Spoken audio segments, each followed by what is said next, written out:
Welcome back to the Morning Blend. A lot of kids experience what education experts call a summer slide. They're out of the school routine and many forget the things that they've learned during the past year. Michelson from Penfield Children's Center is here with ways to keep kids engaged and learning during this break. Hey, Rebecca. Hi, how are you? I'm good. Great to see you. I think, every year about this time, we talk about the summer slide, and a lot of people are worried about keeping those academic skills and all of that stuff that kids have learned. I think this year it's especially important and on people's minds because all kids switch to virtual learning. Right. I think it's something that, like you said, is on top of everyone's minds, especially with the way the school year ended, not knowing how our school years are going to start just yet, in trying to make sure that our students are as prepared for when they go back to the classroom through keeping up their learning over the summer. Number one on your list is reading, which is key. And I'm wondering if you're going to say that reading anything, whether it's magazines, other graphic novels, for example, just keep kids engaged in reading.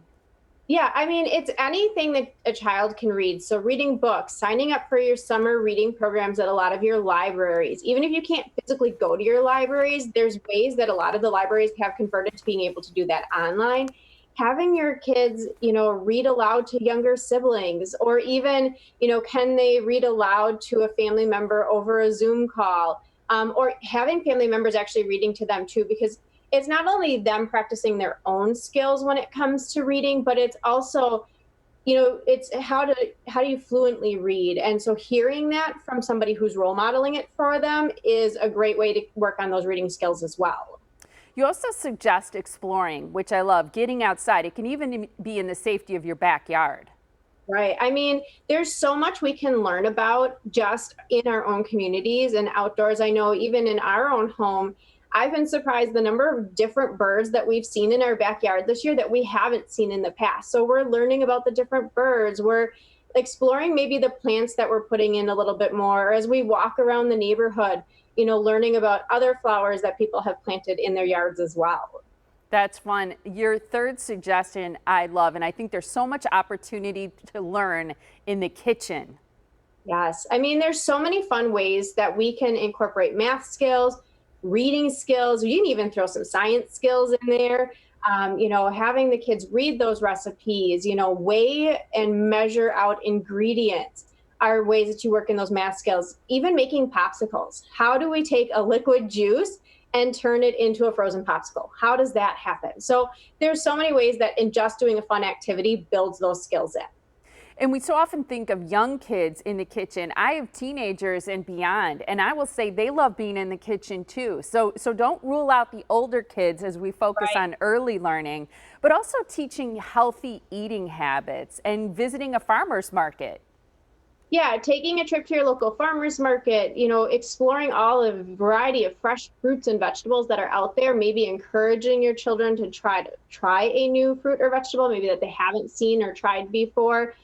Or maybe it's a different take on a vegetable. I know in our house, I have found some baby cucumbers, and we're used to eating the regular size cucumbers. And that's kind of been a new adventure for my kids is, wow, I can hold this little cucumber in my hand and eat it versus having them all sliced up. So even just finding a vegetable that they like, but maybe it comes a little bit differently is helpful as well. And serve it with the dip, because all kids, no matter their age, I think love a sauce or a dip, whether it's peanut butter or hummus or something like that. So I love that one. Arts and crafts. We showed a tie-dye craft that you did there, which is so fun. But there are lots of fun crafts that are relatively easy and inexpensive too. Right. There's a lot of things that you can do craft-wise within your own home. And I think what's fun about this time of year and doing crafts is we can do them outside.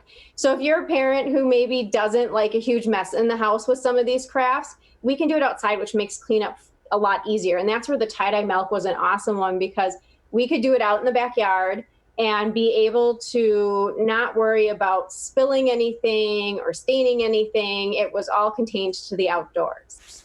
Yeah, and I got an old tablecloth from my mom that's vinyl like on one side and felt on the other. There's so many ways that you can keep the mess to a minimum, so I love that. Your last one here is playing games. There are a lot of fun games, and again, things that are inexpensive.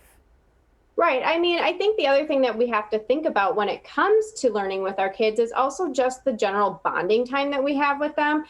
And we get that through a lot of the activities we talked about, but also playing board games continues to build those skills that they need, social skills such as turn taking.